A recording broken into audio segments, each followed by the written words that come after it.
Χρήστο το βρήκε αυτό. Τι έγινε ρε? 4 θα πήρουμε. 4. Τι ώρα είναι? Τι ώρα είναι ρε? Άννα! Τι ώρα είναι? Τι ώρα είναι? Τι ώρα είναι ρε? Δεν το λέω. Θα φύγουμε. Γρηγόρη! Τι ώρα είναι? Τι ώρα είναι ρε? Τι ώρα είναι ρε? Άντε αγόρι μου. Τι γκόμενες έχεις ρε Φιλιόπουλε, τι γκόμενες έχεις. Ρε, τι ώρα είναι? Τι ώρα είναι? Γιατί δεν μου έκανες? Τι ώρα θα φύγουμε? Έλα.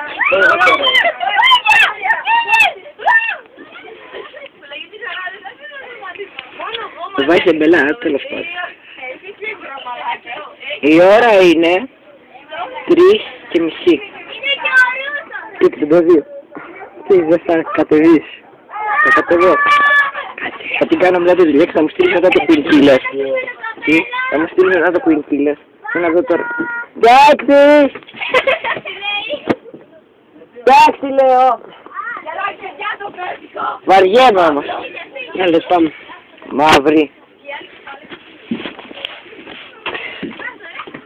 Εγώ έβαλα και ζόλι. 2,8 MB τώρα.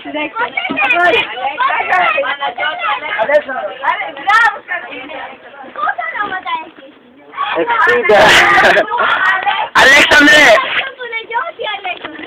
Αλέξανδρε! Τι...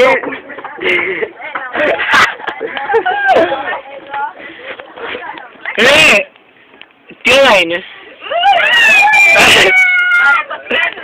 Ναι.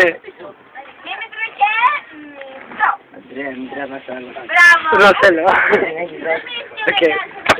Εγώ έχω 3 ονόματα. Βίντεο είναι ρε! Εσύ είσαι 3 αμυγούς και εγώ 3 εγώ.